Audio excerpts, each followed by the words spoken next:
Hello, my name is Chris Capoletti, otherwise known as Fusobotic on the forums, and welcome to this somewhat lengthy making of video for Project Valour. First off, I'd like to apologize that this video has taken a little while to come out. I was pretty tired, so I took a break, hung out with friends, and played some of the Battlefield 4 beta.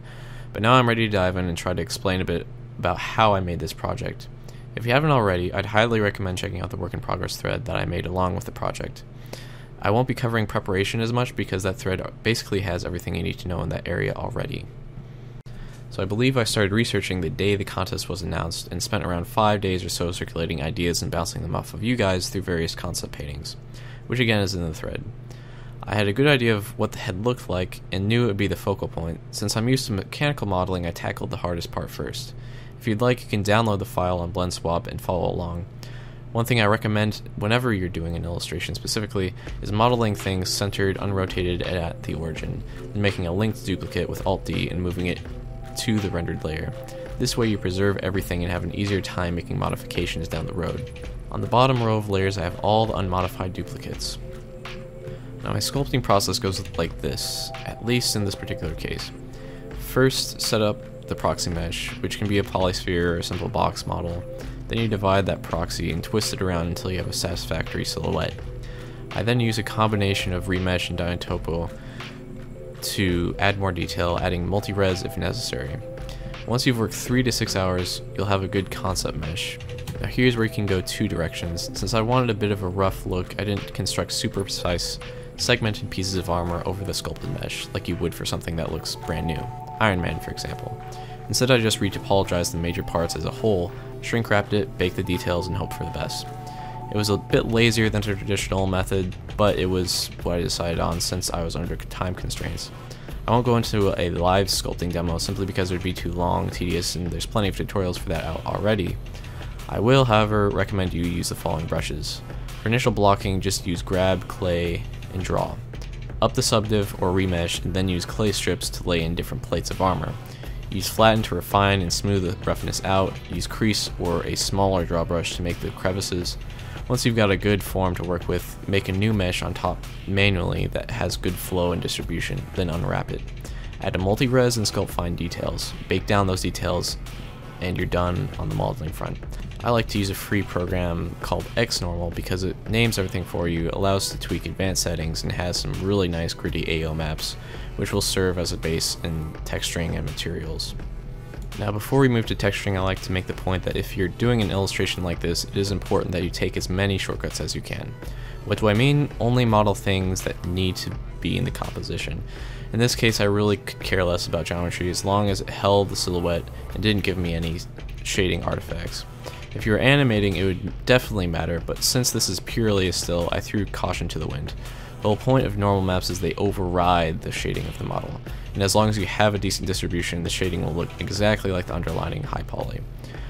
Wire renders may not look pretty, but the final render will probably look fine. As a 3D artist, never forget that you are in the business of creating illusions. You are a sort of magician. Drawing the eye is paramount, and what the eye rests on should have the most detail. In this case, the head. I didn't spend nearly as much time on the rest of the meshes. Another thing to remember is that an overwhelming amount of detail, though impressive, is actually uncomfortable to look at because the eye has no place to rest. Focal points hold the most detail, all the rest of the mesh should be simpler, less vibrant, and point in some way towards the focal point. Alright, rant over. Texturing. Again, this is relative to the focal point. The head model has the highest resolution maps and the most contrast between the black of the rubber, the pure white eyes, and the metallic protrusions. One technique, which I hadn't used before, was multiple UV maps. This means I had several different UV layouts mapped to different textures. On the shirt, for example, I had one for the fabric displacement, one for the normal and AO map, and one for the camouflage texture. This would be viewed as a bad practice in some cases since it's not as efficient as a single map, but it offers unparalleled detail because of a variety of small, medium, and large textures. The only texture that I spent a reasonable amount of time on hand painting was the helmet. The rest was mostly baked textures and layered photographs for fine detail. I knew from the very beginning I wanted a sort of frosted look, so almost every material has a glossy effect in some form or another. I attempted to use gloss maps to vary the tightness of the reflections, but this didn't work out how I anticipated. Instead, I used a high gloss level paired with Fresnel and subtle displacement maps to make the metal look frosty or coated in frozen water. The jacket, for example, had a heavy glossy shader, but I upped the displacement of the fabric to give it that crisp winter feel. Again, it's all about smoke and mirrors. Lighting was mostly set up before the materials and is rather simple. I wanted the character to be mid-stride, walking into some sort of outpost, perhaps after a battle or during a raid. There's a strong rim light from the left to simulate cloud-dispersed lighting. It's strong in this case because he is entering an interior, therefore the exposure is much greater. I also have a dim green light behind the camera to block out any black reflections on the metal. I then added a filler light above the camera to give more light to the face. And there's two lights on the right which are orange and red to simulate the lights within the building, perhaps alarm lights or a fire of some type. Now you'll notice that I lit this from left to right, top left being brightest and the right being darker. The rule of thumb is that humans like compositions that move from left to right, at least in most cultures, since that's the way they read writing. If I were to reverse the lighting, it would be much more chaotic and perhaps even uneasy. I went with a higher render size, 4K, which is a resolution becoming more popular among the monitor industry, and is easily used in physical prints. It also allows an extreme amount of detail to be added. I rendered out 3 parts, the sky plane in the very back, the pillars or architecture in the middle, and the character in the front. I made sure to tick on the mist pass, which will be used later. I exported each layer in several different formats since each has its own uses and advantages. Finally, we have the render. Am I done? No, absolutely not. I spent 2 days or so working in post and touching up. For an illustration this size, it requires just about that much time. Some of you may be shrugging, saying, why use compositing? My render looks fine already. It might, but unless you're using Lux Render or V-Ray, I seriously doubt the colors, exposure, and overall quality is going to be photo level realism. It's probably too dark, washed out, and dull to look at. One way to think of it is a girl without her makeup. You might love someone and think of them as beautiful with bed hair and no cosmetics, but a random stranger isn't going to feel the same. You might love your render, but I can almost guarantee it won't catch people's eye without post. Women use mascara, eyeshadow, blush, tone, and all sorts of things that extenuate and attract attention to their best features while at the same time masking their worst. It's exactly the same principle with compositing. So with that said, you can either use Blender's Compositor, which is nice because it's directly integrated and doesn't require much fuss, but offers less fine control in some cases. If you're going this route, remember that you don't have to re-render again once you're done. Instead, save out the renders as multi-layer EXR files and then load them into the compositor instead of working with the render in the buffer. Then you can plug in the final result to the viewer node, go down to the UV image editor and switch to the viewer, and then hit save. It's exactly the same output as you rendering over again with the compositing. In my case, I used Photoshop, which, as its name suggests, is for editing photos. I did post on 3 different levels, 32-bit, 16-bit, and 8-bit, which is, in retrospect, a little bit overkill. 16-bit is what you would normally start with. So the first thing I did was export the renders from Blender in HDR format and then import them into Photoshop. I used this format because it has a 32-bit color depth, and what that allows you to do is modify the levels or the hues and the saturations without losing any color data and actually being able to recover some of that if you want to go back on it later. 8-bit color depth does not allow this. It is very destructive whenever you do that sort of technique. So this is just more of a safety precaution. You could probably start with 16-bit if you wanted to, but in this case I wanted to try something new. So the first adjustments I did was have a mask for each of these layers because HDR does not have an alpha channel. So I used the PNG format to copy the alpha, paste it into the mask, and then work from there. The first adjustment I made was adding a, I think field blur. Yeah, field blur to the very back and the middle images. And then I went about heightening the exposure and adjusting the levels on the back. Then doing the same, only in the opposite direction for the pillars, adding a color fill to add some more atmosphere and decrease the black tones a little bit. Then I went on to vastly adjust the levels on the main character. This may seem a little bit harsh right now, but that's because it's in 32-bit mode. Then the exposure of the overall shot was modified, and then I adjusted the hue and saturation. Now I notice that all of these are very, very subtle tweaks, and that's the thing about compositing, is you want to do lots and lots of little subtle adjustments which add up to a very nicely balanced and just sublime kind of render. And if you were to exaggerate it, it's going to look really, really cheesy. You might lose some of the detail. You might even ruin the composition entirely if you go too overboard with adjustments. But that's all that there was for the 32-bit level of adjustments. Now we're going to go on to the 16-bit. On the 16-bit level, I actually copied and pasted each individual layer from the 32-bit mode into a new Photoshop document with a 16-bit mode, which can be seen right there.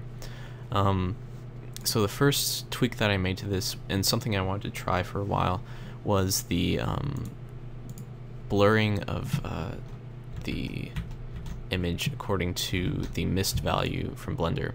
So I used the mist value as a mask, a selection mask, and then blurred that selection to be similar to a depth of field effect. And this gives me a little bit more control because with the mist pass, you can actually, especially with HDR, you can adjust the levels and actually influence how much of a depth and how much of a amount of blur you have very finely, as opposed to using the built-in camera settings in Blender, or even using the whatever the node is called in Blender for depth of field.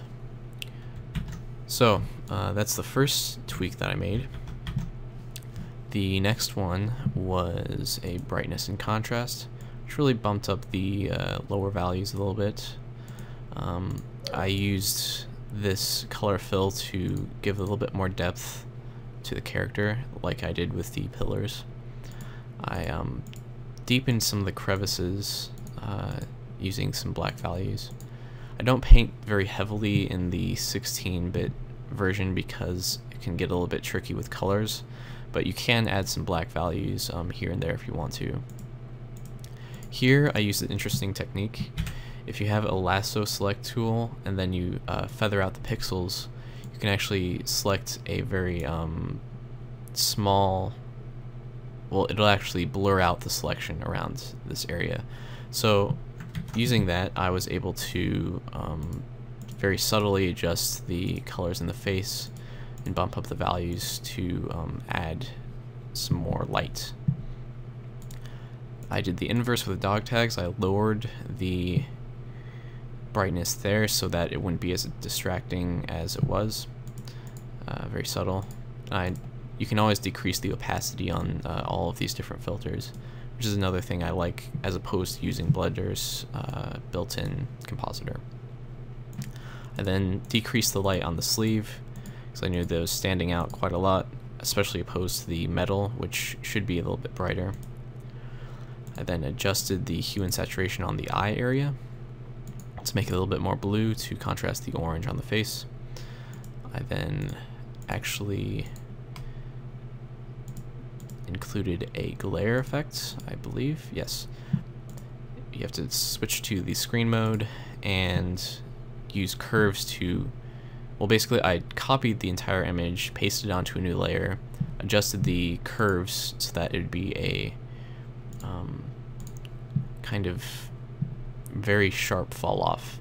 So you want to go to about there so that it isolates the extremely dark values and extremely white values, but it heightens the white values. And then you blur, well, actually let me just increase the opacity here, show you what this looks like. This is what the glare layer looks like without any modifications. So what I did was use the curves to isolate these two values and then blur them to create a sort of glare effect. But you have to switch this over to screen in order for it to work correctly. Here, I think I was adding just a slight bit of glare to the eye, and then I believe this is a touch-up for the clip to make it a little bit darker. In retrospect, actually no, brighter. Yes, and then I added even more shading, added a little bit more depth right here. I probably should have turned that down opacity-wise a little bit, in retrospect. And here, what the selective color node does is allows you to modify specific colors. So if you want all the blacks to be more blue, you can, at least you should be able to. Most of it is just very, actually anyways, you have to mess around with, oh, of course, because it's not on. Okay, now let's try that again. As you can see, it's very kind of a subtle effect, but yeah, it allows you to modify specific colors and change them into something else. So if I wanted to desaturate the reds a little bit, make them more blue, I could do that, or I could turn down the blue values in the red, which is very useful. And I'm not sure if Blender actually has this feature, which I know it has the color balance node, but I'm not sure if it has that specifically, selective color.